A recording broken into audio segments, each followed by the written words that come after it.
Welcome to ஐரக்ஷன் channel. எங்களோட videos உங்களுக்கு பிடிச்சிருந்ததுன்னா லைக் பண்ணுங்க, கமெண்ட் பண்ணுங்க, ஷேர் பண்ணுங்க. மறக்காம சப்ஸ்கிரைப் பண்ணுங்க. ஓகே, இப்போ என்ன வீடியோ பார்க்க போறோம்? லால் சலாமோட ட்ரெய்லர் விட்டுருக்காங்க, அதான் பார்க்க போறோம். பார்க்கலாமா? ஓகே.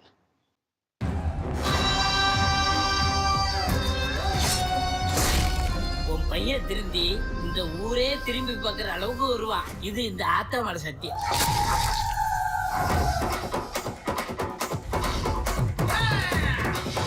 எப்ப குடுப்பா எவனும் அடிப்பான்ற பயத்துல கால கூட வாழ முடியாது.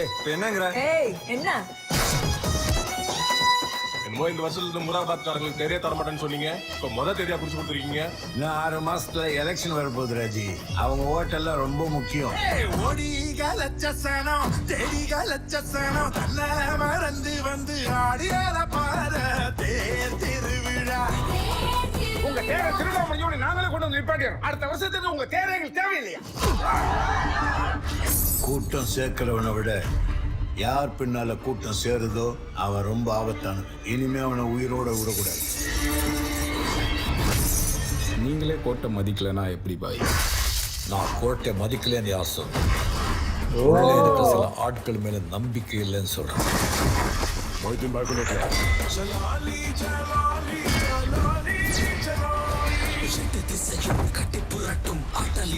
பையன் சம்பாதிச்சா வீட்டுக்கு பெருமை, பையன் சாதிச்சா நாட்டுக்கே பெருமை.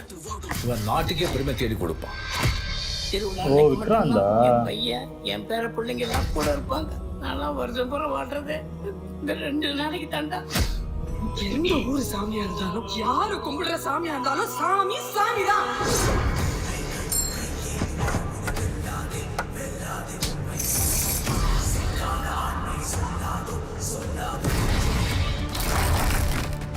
ஊர்ல வெள்ள வெட்டி வெள்ள சட்டை கட்டிக்கிட்டு அல்லாஹ் அக்பர் 5 நேரம் நமாஸ் பண்ணிக்கிட்டு சாந்தி சமாதானம்னு பேசிக்கிட்டு இருக்கிற ஆளு நினைச்சியா? பம்பாயில பாய் ஆளே வேறடா. மதத்தையும் நம்பிக்கையும் மனசுல வை, மனித நேயத்தை அதுக்கு மேல வை. அதான் இந்த நாட்டோட அடையாளம்.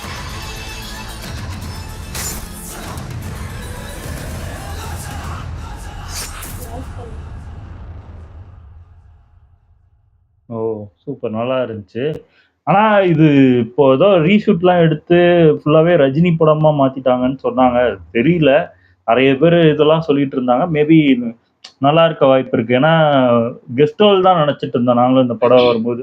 சரி, கெஸ்ட் ஹோல் இந்த குசைல இந்த மாதிரி இருக்கும், கொஞ்சம் இடத்துல மட்டும் ஒரு ஆஃப் மட்டும் வருவாங்க போல இருக்குன்னு நினைச்சோம்.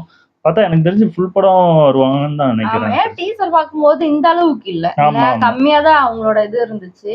ரஜினி சார் கம்மியா தான் இருந்தது. மத்தெல்லாம் இவங்க தான் சும்மா அந்த கிரிக்கெட் விளையாடுற அந்த மாதிரி விக்ராந்த் விஷ்ணு தான் காட்டிட்டாங்க. விஷ்ணு தான் இப்போ அதிகமா காட்டியிருக்காங்க. விக்ராந்த் 1-2 சீன் தான் அந்த மாதிரி ட்ரெய்லர்ல கம்மியாக்கிட்டாங்களா என்னன்னு தெரியல. பாப்போம் என்னன்னு. ஆமா, இந்த வாட்டி ட்ரெய்லர்ல கொஞ்சம் எக்ஸ்ட்ரா ஆமா ஆமா நிறையவே ஜாயினா இருக்கு. பார்க்கலாம் இது எப்படி இருக்கு. ஓகே, எங்க வீடியோஸ் உங்களுக்கு பிடிச்சிருந்தா லைக் பண்ணுங்க, ஷேர் பண்ணுங்க, கமெண்ட் பண்ணுங்க, மறக்காம சப்ஸ்கிரைப் பண்ணுங்க. எல்லாருக்கும் பை.